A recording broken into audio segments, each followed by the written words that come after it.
Right, it is 2:02. This is Emily Motter with Hospitality Minnesota. Thank you everyone for being here today with us. We don't want to think about it yet, but fall and winter will be here soon, which means that most of us are going to have to start heading back indoors for things like dining and a lot of other recreational activities. So today, for our Operating Now webinar, we have Ron Kruzeski from Michaud, Cooley, Erickson, and Mark Muhlstein from Midwest Mechanical Solutions.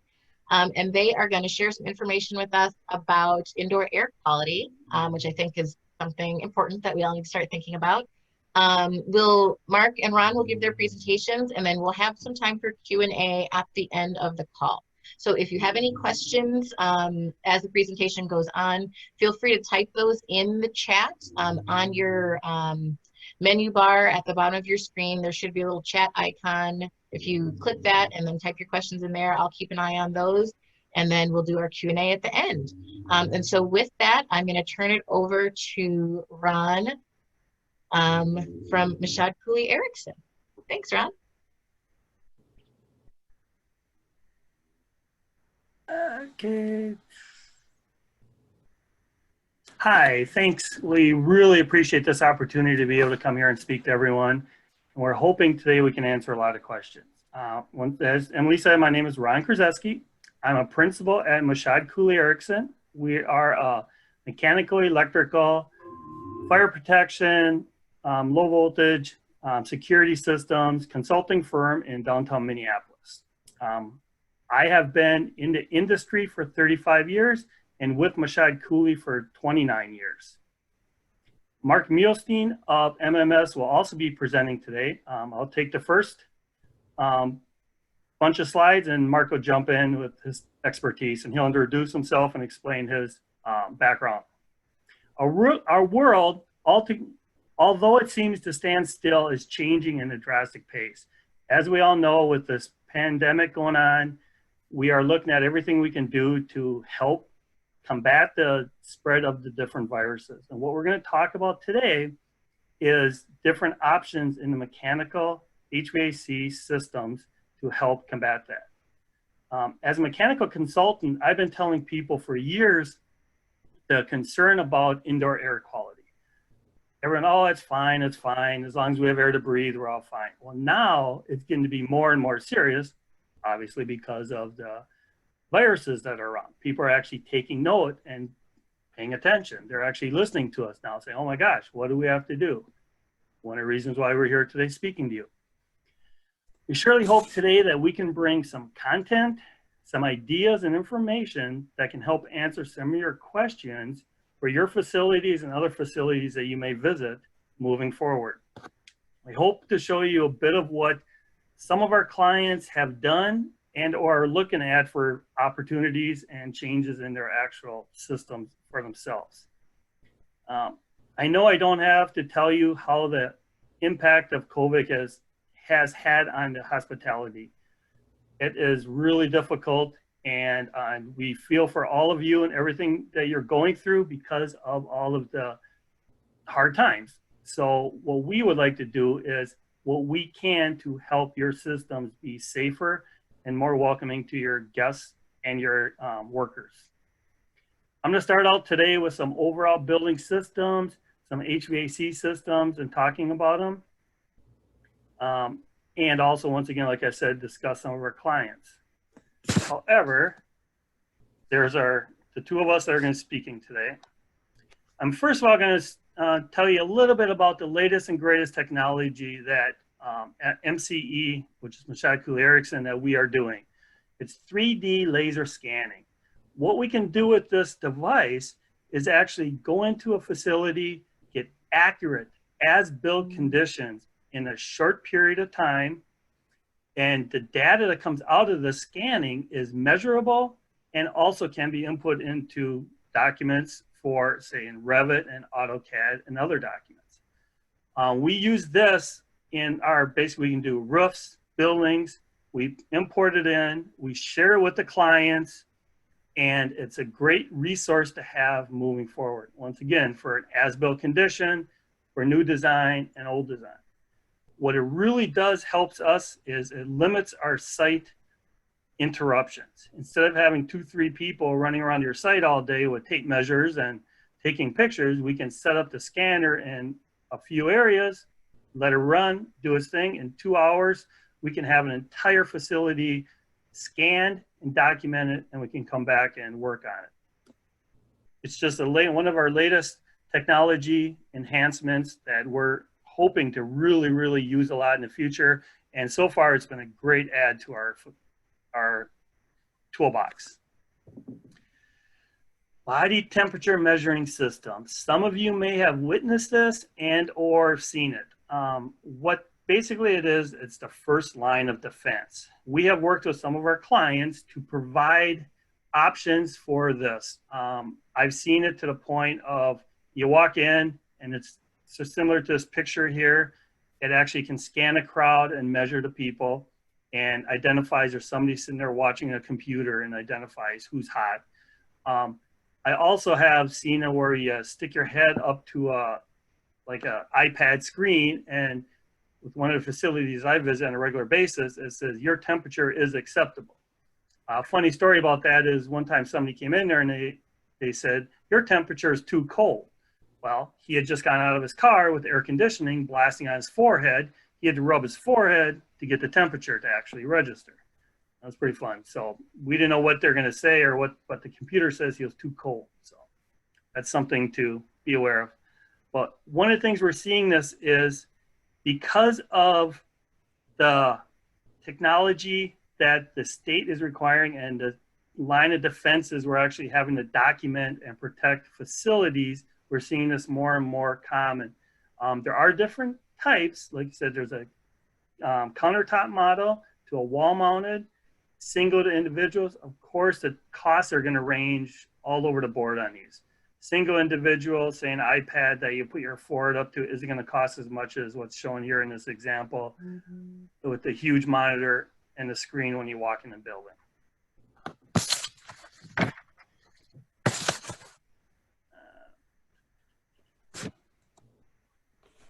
Indoor air quality. The primary challenge and by association, greatest opportunity for every facility is to increase the quality of air that everybody breathes.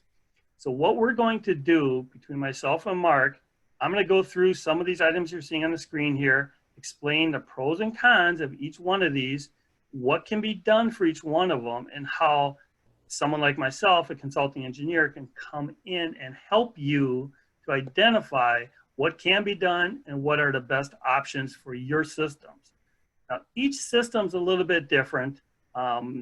We can look at it once again, the first item here is increased ventilation. That's the best thing, is to bring in fresh air from outside, depending on the system. Once again, there's a code required amount of fresh air every building's required to provide. We take a look at that and say, well, what can we increase that to provide a higher amount of fresh air? There are limitations to the equipment. For example, by increasing the air, you may not have the cooling and heating capacity to run at a higher level of air ventilation. Something else what we do, and we have been really successful at this, we purge the building. What that does is it purges and flushes the building, say for 1 to 2 hours prior to occupancy. If we know we're going to have, say it's a meeting facility and there's going to be a large gathering, we'll try to purge out the room, clean it with fresh air, and then bring it back under control prior to occupancy. Something else you can do is prior to opening facility, purge the building out, bring in fresh air, and give it a nice clean, basically washing of fresh air. Once again, it reduces and eliminates what's in the air currently. That doesn't actually help kill or take care of what's in the space. We'll talk about those options later. One of the gaming casinos that I deal with, they actually improve their air ventilation by they switch use of the space around. In a certain area, they'll have like real occupied one day, and maybe they'll move the group of people to the next area. Because the numbers of people right now are lower, they can move people around the facility In the meantime, flushing and cleaning out the air wherever they can. One of the things we would look at as consultant engineers is your economizer cycle on your air handling units. Right now, that is a programmed economizer for days when it's you can get free cooling, bring in outside air, highest amount you can, but then at the design degree temperatures gets warmer or colder, that decreases. We take a look at how much cooling and heating you actually have available in your unit if we can adjust your economizer control system. Improving the effectiveness of the ventilation air distribution. That is basically the air moving into space, air distribution. If you're blowing down on people, you try to eliminate a lot of air movement, because what you're doing is you're stirring stuff up. Some of the other items we look at, what's a new design, for example, out at the airport, the recent design of the new baggage terminal area has a supply low, return high. So basically what's happening, via ventilation air distribution, we're bringing fresh air at people's feet, washing them, and going straight up and returning at the top. That's a major modification to a system, and that's mainly taken care of during the design phase, as opposed to modifications. For large meeting spaces, what we like to look at is, and because of code and energy code currently, they have to design around what's called demand control ventilation. What we're doing is we're monitoring the number of people in the space, either by people counters, CO2, some other means to adjust outside air ventilation. So basically, as there's more people in the space, demand control ventilation, we increase the ventilation. We would take a look at those systems and those controls and see if you currently operate that way, have those controls in place, and if they're working correct. Pressurization. One of the issues being there is what we like to do is operate different areas so we're not moving air from one area to the other. Another example is a casino I work in. They have the gaming area, they have the back of house areas, and then they also have the restaurant areas. We actually look at the pressurization to move the air from one area to the other. For example, a kitchen is typically going to be design negative. You want the air moving into the kitchen to keep the smells and everything in the kitchen. Well, we look at this from a standpoint of, say, bacteria and viruses and contaminated air, not to move air around. We would rather not blow air from a highly occupied area into a low occupied area that has less air changes and air filtration. We're going to look at the relative pressurization from space to space and make sure the air movement, once again, comes back to the air distribution, is all going in the right direction. Heat recovery systems are a great system for, once again, energy code. We recover the heat from the return air and expel that air outside. What we're saying here by the safe use of energy recovery systems is the contaminated air, potentially contaminated air, that's being returned isn't, well, once it's being exhausted from the air handling rooftop units, isn't being sucked right back into another unit and right back in the building. So, I mean, that's something that, we have to look at, and or, how the units are orientated, where they're located, and usually it's not a problem, but that's just something that we watch and we look at. Once again, we don't want to move contaminated air from one system to another system by just giving them the air and saying, here, take my germs and distribute them in your system. We'd rather take a look at it. If we're going to expel that air, we're going to expel it safely away from all other intake areas. Relative humidity. So in the world of COVID, and as you probably all know, in Minnesota, in the summer, in the wintertime, we get really dry indoor air situation, 20% RH, 30% RH or less. It has been recommended by some, it's not an overall fix, but to maintain a relative humidity between 40 and 60% within the spaces. Ideally, this slows down the traveling of the airborne particles. So what happens is the airborne particles are going to travel through drier air easier and faster than moist air. Once again, 40 and 60 is fairly high humidity rate, especially, you know, we're not used to. A lot of typical buildings do not have humidification. Mark's going to get into a lot about the traveling of particles within the airstream. So we'll leave some of that exciting stuff for him. Filters. Everyone may think, oh, just put in a new filter and we're good to go. Well, the issue with just changing out filters is higher efficiency particle air filters. You may have heard of HEPAs. That's a HEPA filter. That is great. Yes, it's going to clean the air. However, being a tighter filter, it's going to slow down the air. It's going to create what we call a static pressure, that the fans in the air handling unit have to push the air across the filter to distribute the air to the space. Higher the filter capacity, the higher the static pressure is going to be. The problem with that is if the horsepower of the fans in the air handling unit can't push it across, then we got to take a look at replacing the fans and the horsepower. You know, it's not as simple as just swapping them out. It could be a little more design work to it and or equipment. Then you're getting into electrical requirements and everything else. Yes, HEPA filters are great. They filter air 99.97 to 99.9995% of particles 0.3 micron in size, similar to it's like a clean room or a medical situation that uses HEPA filters. Also recommended is a MERV 16 filter. A MERV 16 filter captures 95% of particles 0.3 to 1.0 microns in size. An interesting fact about that, an N95 mask is basically a MERV 16 filter, because a MERV 16 filter captures 95% of the particles that size. That's where the name N95 came from. So a little side note, you can test your friends and say, do you know I'm wearing a MERV 16 filter, which is an N95 mask?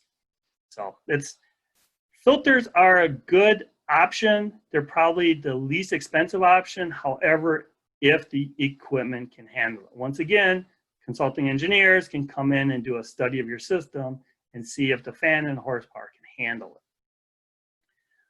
Ultraviolet light is more cost than air filter replacements. And basically what ultraviolet light will do, we would install those in an area within an air handling unit or to kill the particulates and the germs and the bacteria on surfaces. What it does is, just like it says, the light kills the surface germs. However, it doesn't treat the surfaces flying through the air. That we look at other options for. So basically there's another thing too, is they don't really cause air restrictions or anything. It destroys surface and some airborne molecules within the air handlers as they're flying around, but it's not for a whole room. Bipolar ionization, which is a great term, it creates an ion plasma field. Mark is going to go into very deep information on that, and it's very interesting how that works, and we're seeing this more and more common. Mark's going to give you some great actual case studies of where they're using it, how they're using it, and how it applies to the hospitality industry. This isn't HVAC related, however, it is very important. Once again, whenever we're looking at surfaces, we're trying to come up with ways to be touch-free. Obviously, you've all been in restrooms where you have touch-free faucets, soap dispensers, hair dryers, automatic doors. We're also we're seeing, doors, entrance doors to facilities.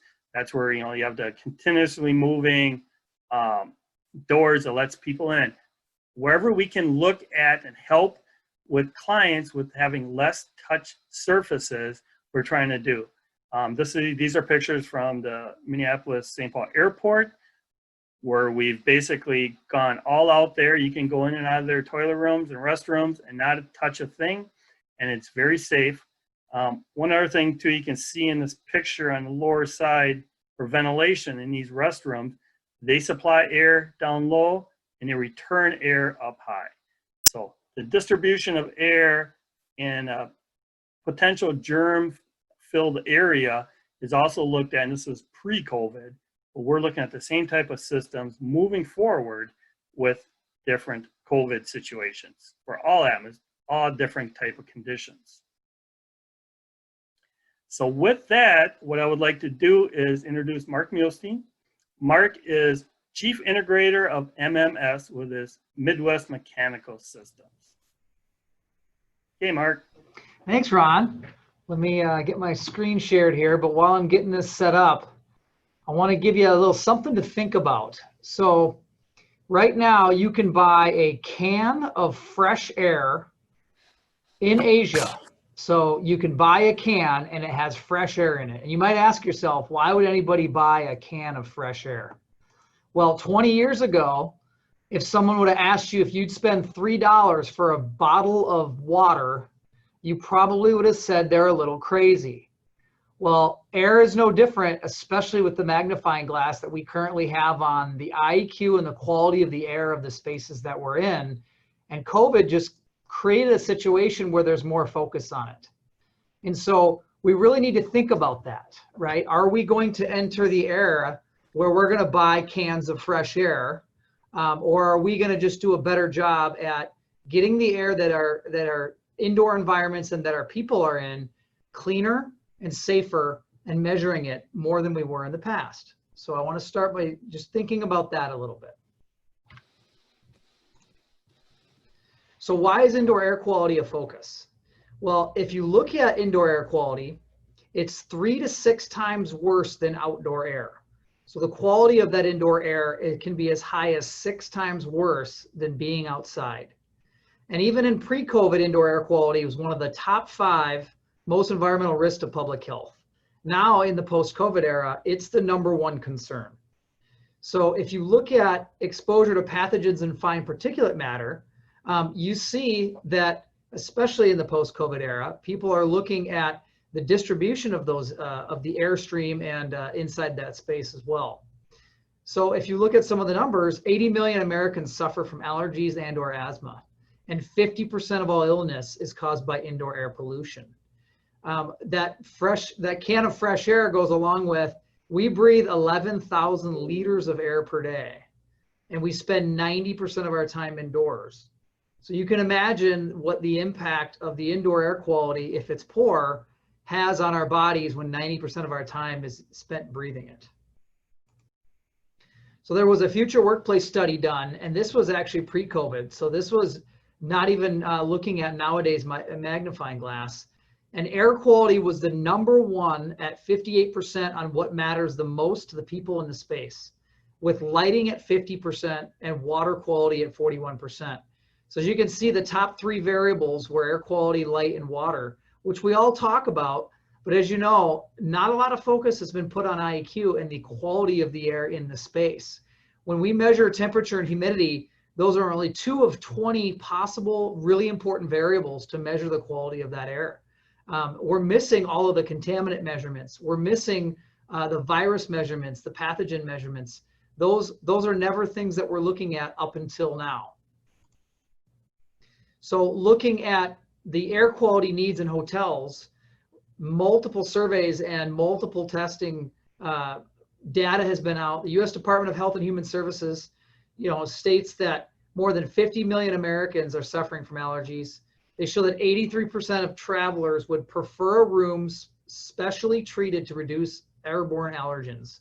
So a lot of hotels, even before COVID, were saying we're using hypoallergenic sheets, we're using hypoallergenic pillows and things like that, because they've noticed that travelers really care about those things and the allergies that are apparent. Hotel guests routinely are subjected to unhealthy indoor air, the Wall Street Journal said. There are lots of problems nationwide with mold and mildew in many of hospital rooms hotel rooms, especially down south in humid climates. And more than 2/3 of the frequent travelers in a recent survey are concerned about the air quality in the hotel rooms that they stay in. So there's a lot more focus on air quality in these spaces now. So what is bipolar ionization? It is not a condition, a medical condition. It is a technology that's actually been around for a really long time. It was first brought to the US HVAC market in the 1980s. So it's been around a long, long time. And so we'll get into the technology and the science of it to try to make it a little bit more down to earth and try to explain how it works. So all ionization is it's nature's way of cleaning the air. So out in nature, the earth already makes ions. Where waterfalls are, in the mountains, where the ocean makes contact with the beach, those areas already create positive and negative ions in nature. So it's a natural phenomenon already.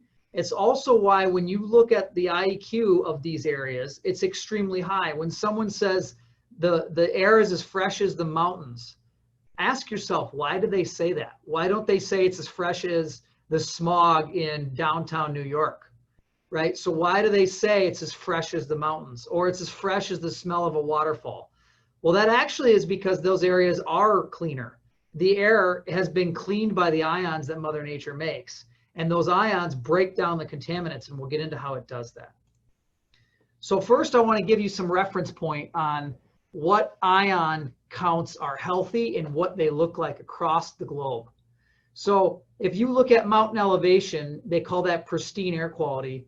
That might be as high as 1,500 ions per cubic centimeter. So if I were to measure that and I grabbed a cubic centimeter of air, I could measure 1,500 ions in that cubic centimeter.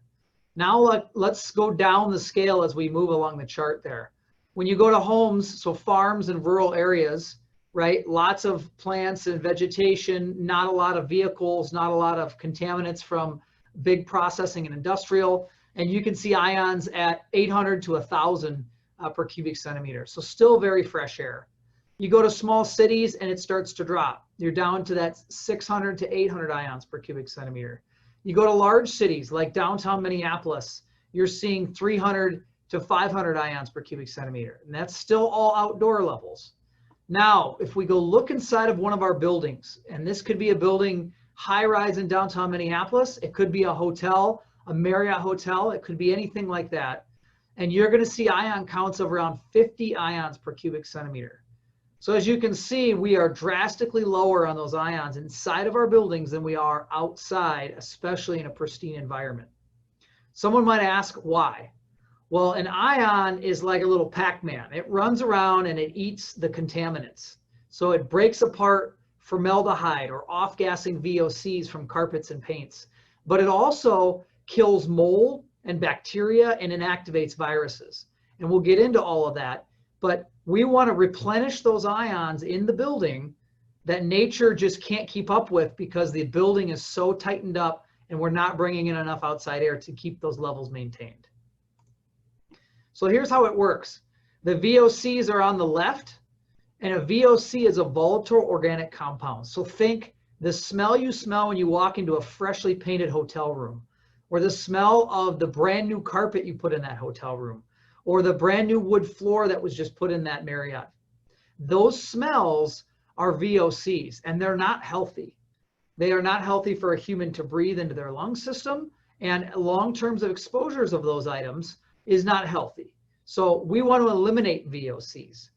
And so those VOCs will travel through tube generators, which I will show you a little later and exactly what they look like. Those generators make positive and negative ions. Those ions react with the VOC and they completely break it apart. So if one of those is formaldehyde, as an example, which is not healthy, then it will completely break the formaldehyde apart and you will no longer have formaldehyde at the carbon chain in that space anymore. So we're not filtering it, we're not disguising it, we're completely eliminating that contaminant from the space, changing the VOC into CO2 and water. This is what it would look like in a delivery system, similar to what Ron had showed with an air handler. We're going to put it in the supply system. And so those ions are going to dump out of the supply grills and completely cover the space. This is really important to think about. We call this continuous disinfection. So if COVID is at this little person in this space and they cough on this table, it can stay there for hours, if not days, from what the reports are showing.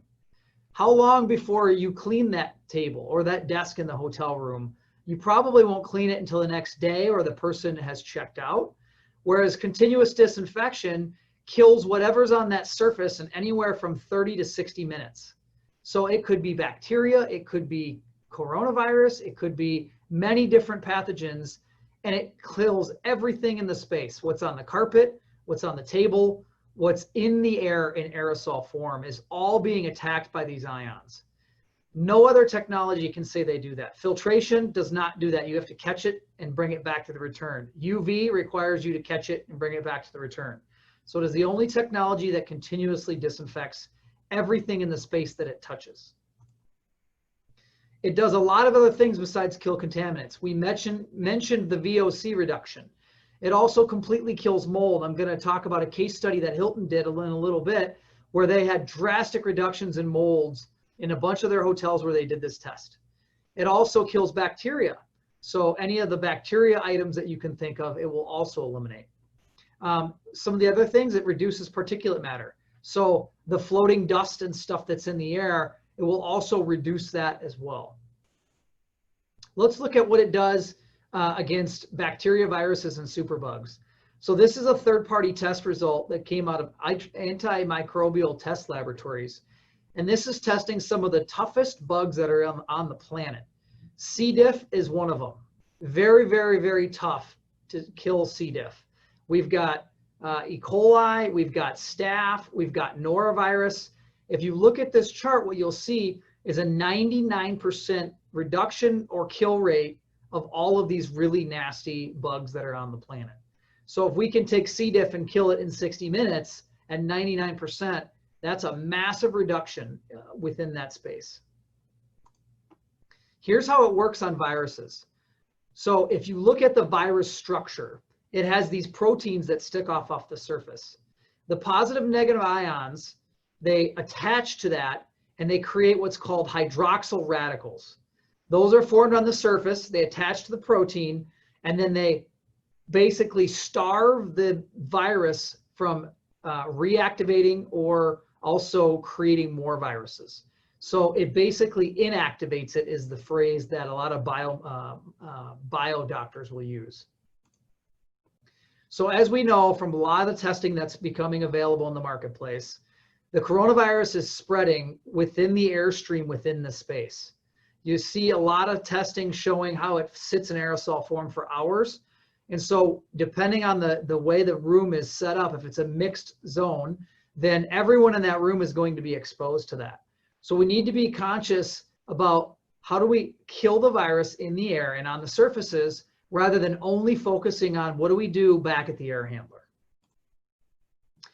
In the last month or two, direct coronavirus testing has come out.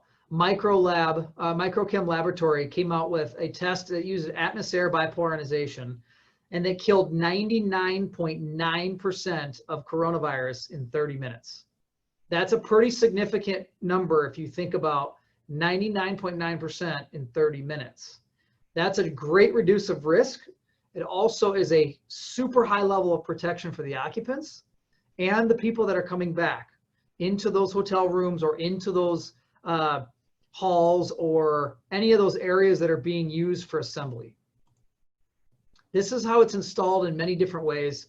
This is the supply plenum on the left and a big air handler. This particular one, if you're from the Twin Cities area or even Minnesota, I think you've probably heard of the US Bank Viking Stadium. That particular stadium has the entire bowl of 68 air handlers has bipolar ionization atmosphere systems installed in those units. And they measure the quality of the air in US Bank with 50 different monitors throughout the entire stadium. They actually did this before COVID. This was installed at the start of last summer, and they've already been promoting it and letting everyone know that the players and the people that are going to be in US Bank have another level of protection against coronavirus that a lot of these other places don't have. That also happens to be what's being put in the Raiders Stadium in Las Vegas. It was put in the Staples Arena, and it's been put in over a dozen pro sports facilities in the United States.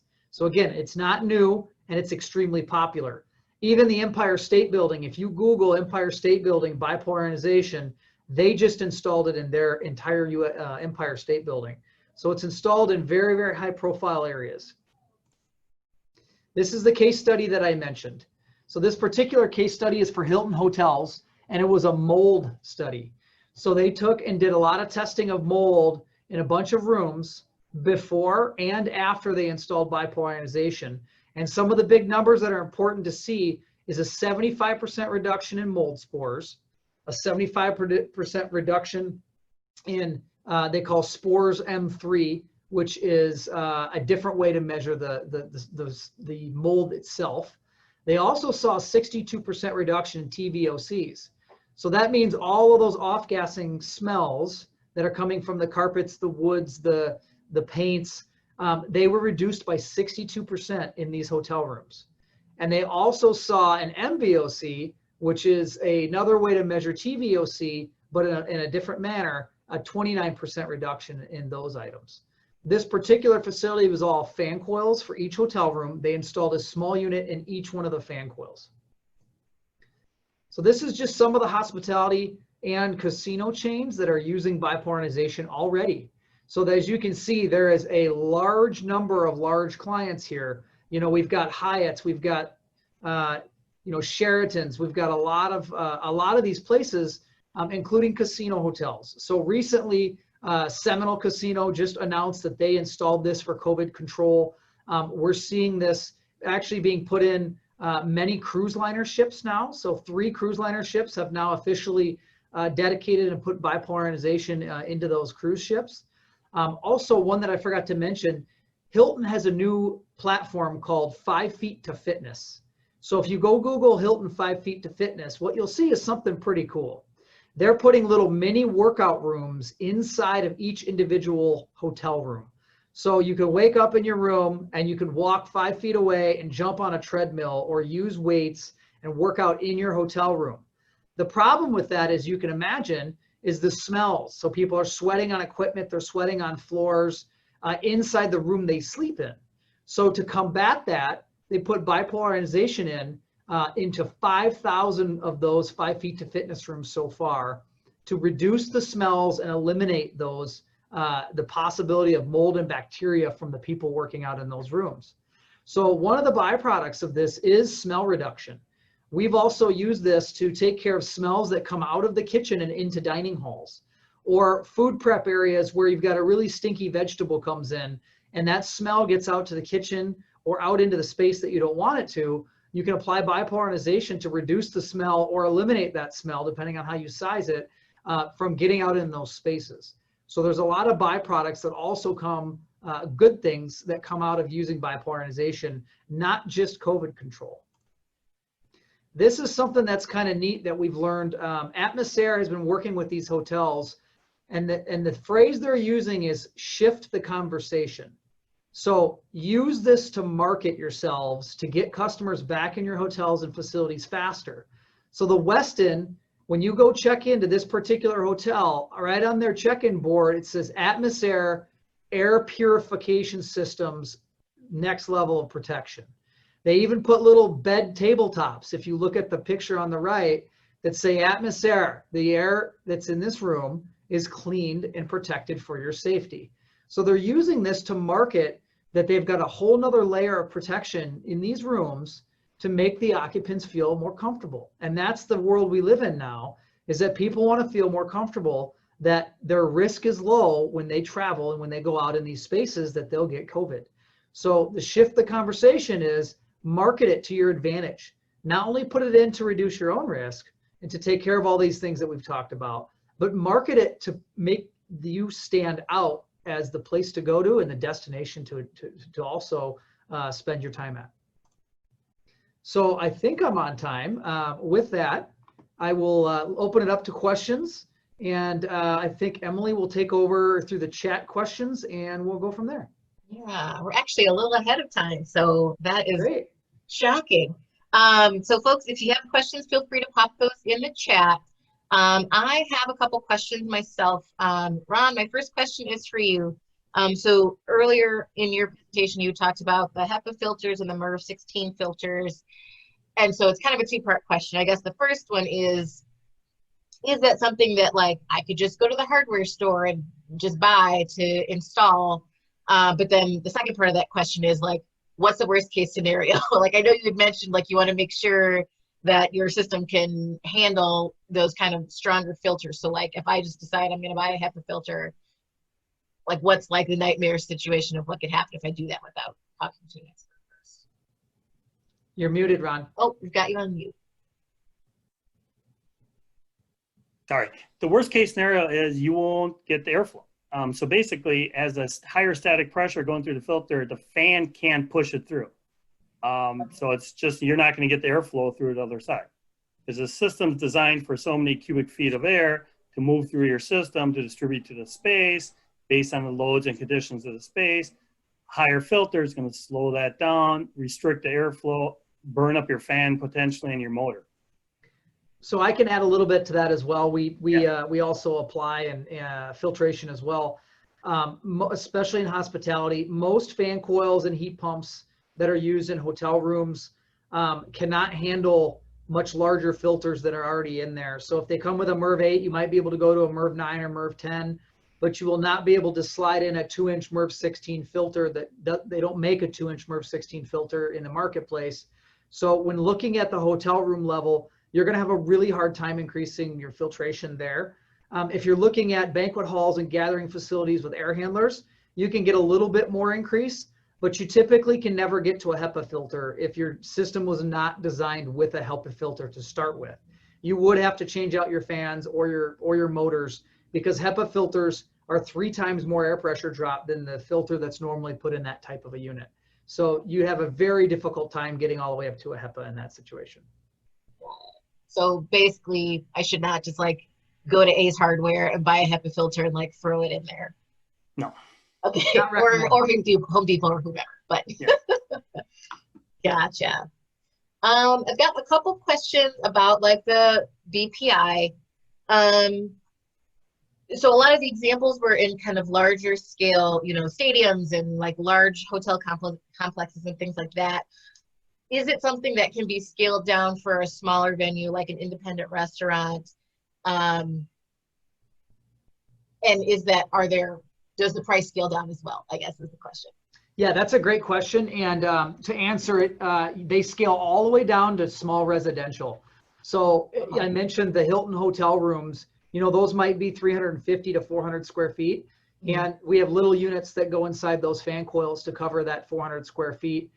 We make systems, if you're looking for CFM sizing, literally from 0 CFM all the way through 300,000 CFM. So they scale all the way down. They're just a different model and they scale themselves down. And the pricing then also scales itself down along with it. And then just, what is a CFM? So cubic feet per minute, typically air delivery devices are measured in that. Okay. If you're thinking of it from a square footage standpoint, it's usually in a hotel environment, 1 CFM per square foot, roughly. So if it's 400 square feet, it's roughly 400 CFM. Got it. Okay. And then is the BPI, could that be kind of retrofit to an existing system, or is it something you need to? So it's actually, that's a great question. It's a perfect fit for retrofit. And why I say that is you don't have to change your airside system. You don't have to increase fans. You don't have to change anything that you already have. And all you need is 55 watts of power on 120 volt. So you literally can plug it into an outlet. Most all 20 amp lighting circuits, it's like a light bulb on that circuit. So you just have to figure out where you're going to mount it in the supply ductwork chain or in the fan coil itself. And then plug it into a 120 volt outlet circuit and you're ready to go. So I have yet to find a retrofit we couldn't make it work in. So Gotcha. It's extremely adaptable for retrofit. And then when you say, oh, sorry, go ahead, Ron. I was just going to go on that too. Mark, the size of the tubes, what you do is you add tubes as you get higher CFM amounts. So you can get small tubes for small systems. Large systems, you just add the system of tubes. So Correct. yeah, they're adaptable.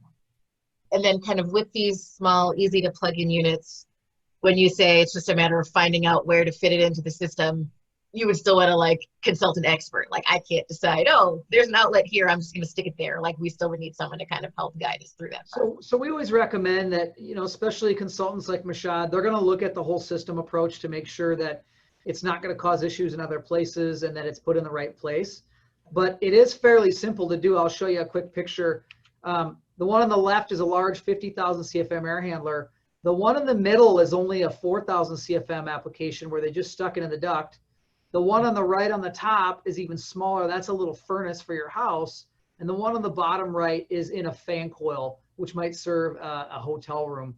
As you can see, they're just sheet metal screwed into all those locations. So it doesn't necessarily need to hire, you know, 15 different subs. It can be very easily done. But we do recommend that, you know, someone like Ron or his team looks at the application and says, what size unit do we need and where does it go the best spot? And these guys are skilled at looking at the whole system to figure out where it goes.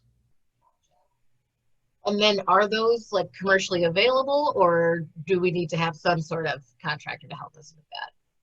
So commercially available, there's a couple of different brands out there. I mean, there's really a lot of brands.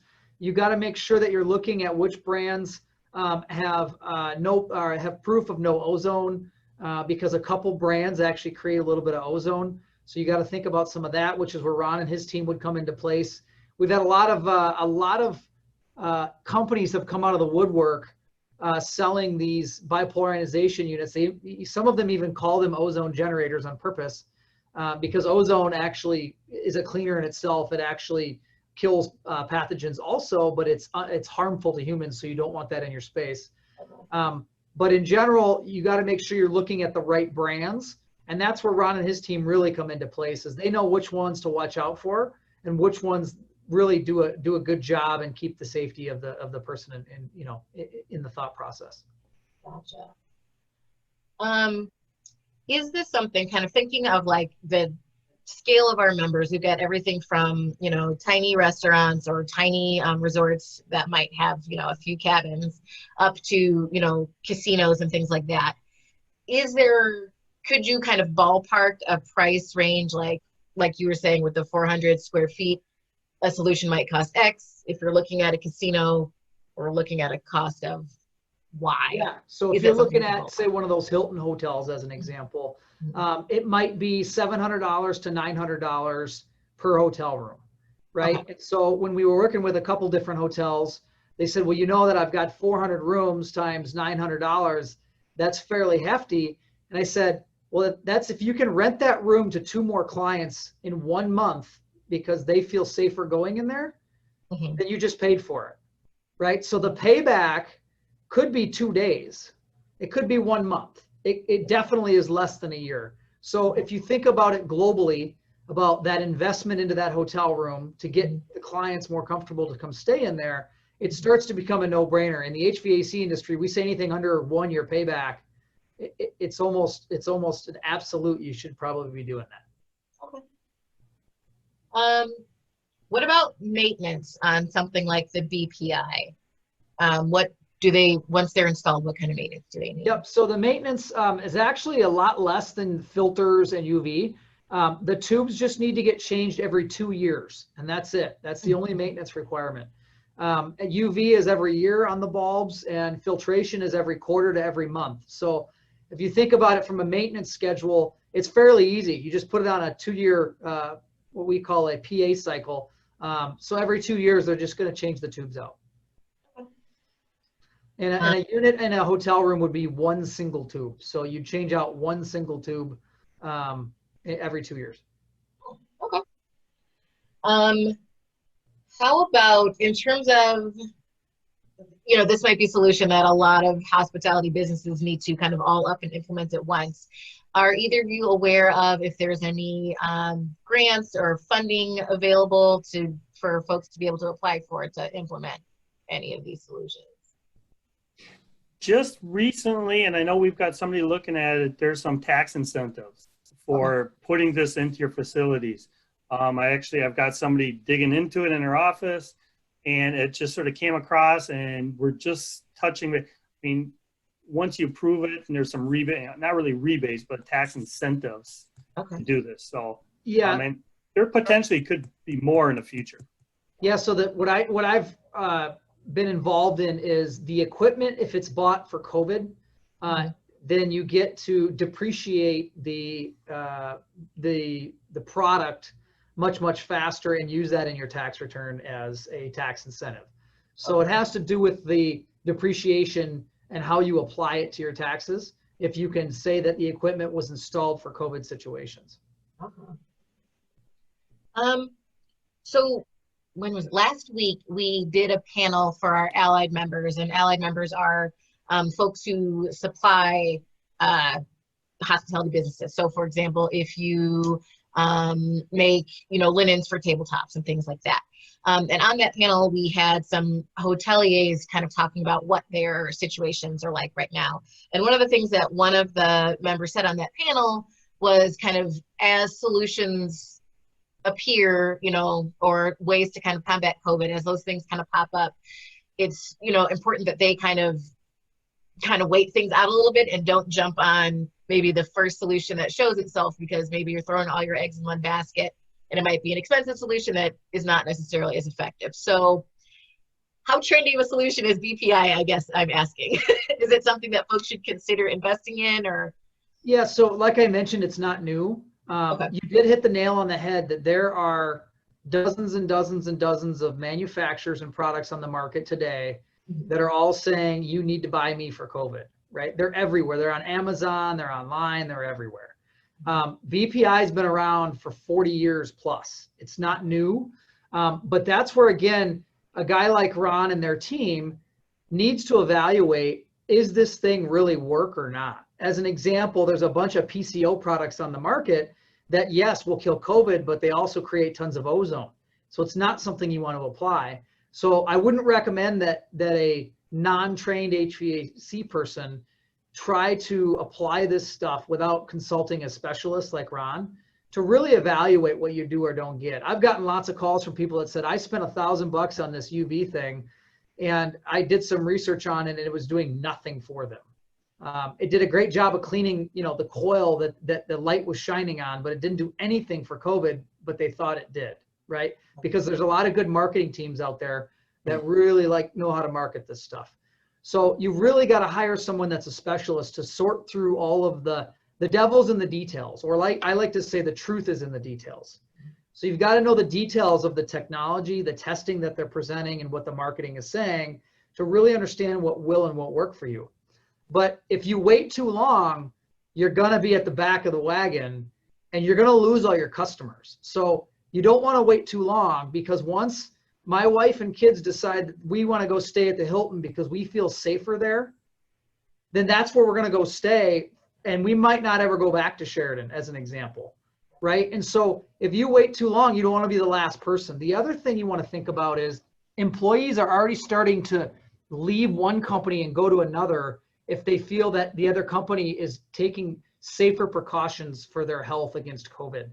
So MGM casinos and resorts have been sued in a class action lawsuits by employees that are stating that they didn't do the right thing to protect them from COVID. So this is the first class action massive scale COVID lawsuit that we've seen in the marketplace. It won't be the last. And those employees are going to work somewhere else. They're going to go to employers that are saying we have a safer environment. So if you're the guy on the front edge doing this first, you're also going to get the best employees, because they're going to leave one company to come to another that feels safer. So you're going to get an attraction towards you of talent from an employee standpoint that you don't want to be the last one to wait for, because you might lose all your good employees by waiting too long. Mark, did you show the slide with the certified, Atmos certified building? I didn't show the plaque one yet, but we have a slide where some of these hotels are making a plaque and putting it right on the building that says atmosphere bipolar ionization certified building, almost like a LEED certified plaque might be there. Mm-hmm. They're sticking that on the building itself to show people that they are doing everything they can to keep that space safe. And so the people that wait too long, they're going to lose their not only customers, but we believe they're going to lose employees over it. So I would say don't buy something off of a knee-jerk reaction. Engage a guy like Ron and his team to evaluate your options, but don't wait too long to make those implementations because it could be detrimental down the line. Gotcha. That might be a great note to end it on, is to think about not just your customers, but also your staff and kind of how this could like shake out in the long run in both of those avenues. And then to your earlier point about kind of how to weigh the cost, you know, if we're looking at $700 to $900 for a 400 square foot space, approximately, that will pay for itself pretty quickly with the amount of business you're able to do because people have more peace of mind. So, oh, we have one last question. Kind of your client base for both of you, have you worked with any restaurants in downtown Minneapolis, any of the more independent chains and kind of, or not chains, independently owned restaurants, and what's that experience been like? Well, yeah, personally, we've worked with, Michaud Cooley has worked with a lot of downtown restaurants, Mm-hmm. but we're downtown, so it works really convenient. Mm-hmm. Now, with this COVID, we do have some clients that we're working with, some large buildings in downtown. We're doing evaluations right now currently of what would be the best option for them. So once again, this is fairly new. We're, you know, for the COVID, we're just really approaching the market and getting out there as much as we can. So I don't know if you've installed any, Mark, in downtown. Yeah, so all I can answer on that one is I know that we've worked with a couple restaurant groups. So not necessarily just a single restaurant, but some of the ones that own multiple entities tied together. I wasn't personally involved in those projects, but I know that there's been some discussions there for sure. We also see a really, the hotel market, we're getting tons of interest from hotel market. We see a lot of schools, so we're working with a lot of school markets and office spaces with clients trying to get their people back into office spaces. So those are some of the big areas that we're seeing this activity in. Again, I don't know which exact restaurants that we've worked with because I wasn't part of those designs, but there are some of those large hospitality restaurant groups that are looking into options. Neat. Well, thank you both. This was eye-opening. I have to admit, some of the slides that was like showing the virus moving around in the air, I was like, ah, it's my worst nightmare. So thank you for a little bit of peace of mind. There's some ways to try and contain all of that stuff. Thank you very much, Ron Kruzeski from Michaud Cooley Erickson and Mark Muhlstein from Midwest Mechanical Solutions. For the folks attending the call, we will have a recording available by the end of the week. I will email that out to you along with a copy of Ron and Mark's slides. And then MCE, Michaud Cooley Erickson, has also put together a one-pager that kind of runs through kind of everything that got touched on today, just so it's an easy reference point. And so I will get all that information out to y'all by the end of the week. And then we'll also have Ron and Mark's contact info if you want to follow up with them on any further questions. So thank you, everyone. Have a great rest of your Tuesday, and we'll see y'all next time. Thanks for the opportunity. Thank you. Thank you all so much.